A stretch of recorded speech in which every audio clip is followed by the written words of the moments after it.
It started like any other cold January morning. But by the time the sun rose fully over Wichita,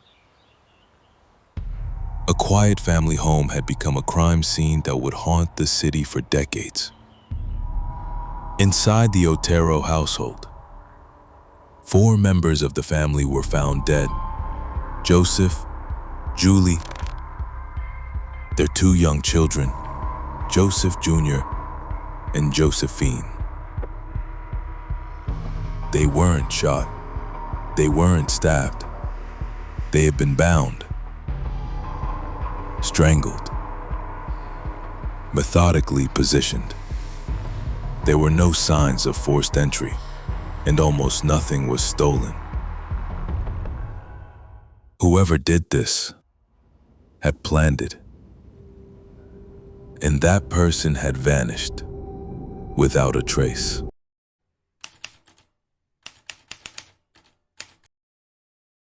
Wichita police were baffled, the community terrified, and then, months later, a letter arrived, not to the police, but tucked inside a book at the local library. The writer claimed responsibility for the Otero murders. He described details that had never been made public. And then, he named himself BTK. Bind, torture, kill. The letter wasn't a confession. It was a challenge.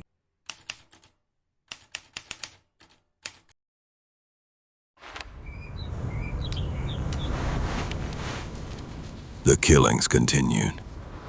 Shirley Vian, Nancy Fox, both murdered in their homes, bound, strangled.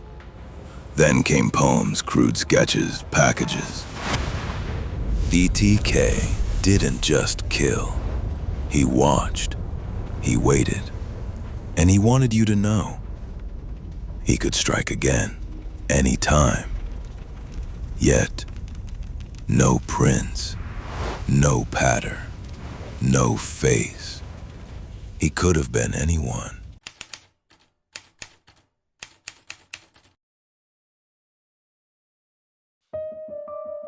Joseph and Julie Otero and their children murdered together in their home. BTK strangled them one by one, starting with the father and ending with 11-year-old Josephine hung in the basement. Catherine Bright stabbed multiple times while her brother, who survived, tried to fight off the killer. Shirley Vian killed while her young children were locked in a bathroom nearby. Nancy Fox, Maureen Hedge, Vicky Wiggerly, Dolores Davis, all stalked, all killed in their homes. Women ranging in age from their 20s to their 60s. To him, they were not people. They were projects.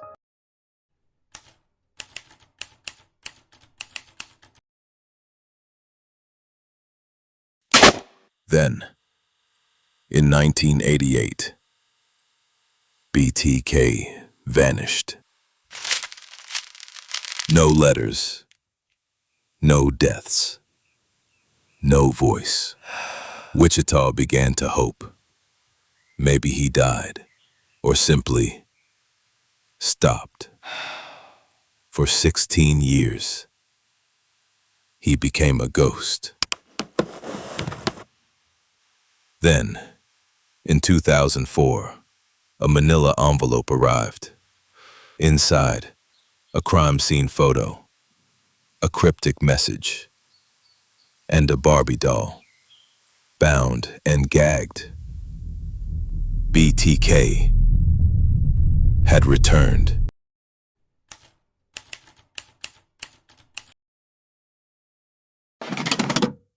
He wanted attention. Again, BTK asked the police, could a floppy disk be traced? Base said no. But that was a lie. He sent it anyway. Metadata led to a name, Dennis, tracked a Christ Lutheran church, a computer, a man, Dennis Rader. A city official, church leader, father of two, living an ordinary life for decades.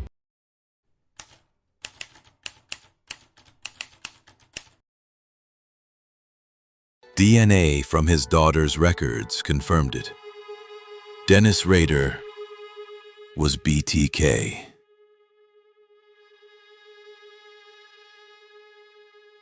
He confessed to 10 murders.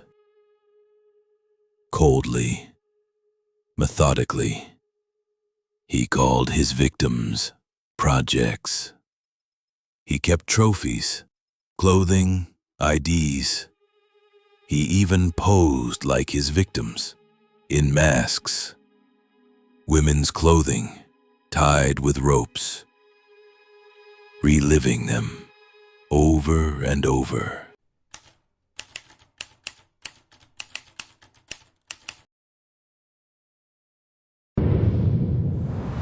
What kind of man lives a double life?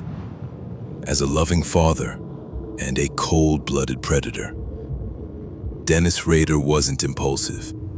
He was methodical, controlled. Every act, planned. Every fantasy, rehearsed.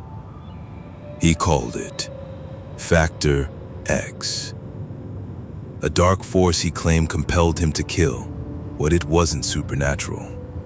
It was obsession. It was him.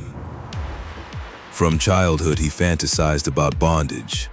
He killed animals, peered through windows, stalked women for months, sometimes years. He kept files, photos, drawings of his victims bound in his sick fantasies. He even broke into homes and left ropes just to feel the power.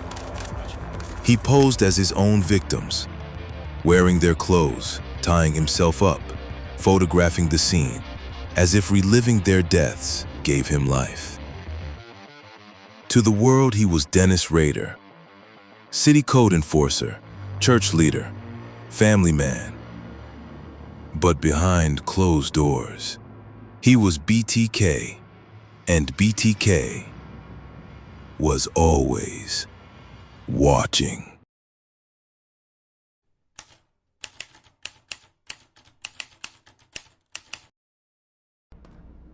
Dennis Rader now lives behind bars.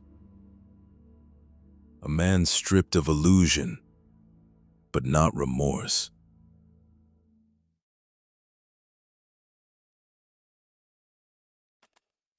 He still writes, still signs as BTK, still sees himself not as a monster, but a misunderstood mind. Even now, he tries to control the narrative, to stay relevant, to be remembered. But the truth is simple. He wasn't a shadow in a dark alley. He was a father at the dinner table, a church elder who smiled as he shook your hand, a man who parked next to you in the grocery store. For decades, evil wasn't lurking in the dark. It was standing in plain sight, wearing a name tag, holding a Bible, raising a family.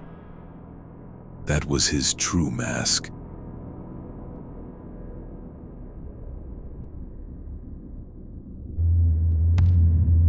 And the scariest part?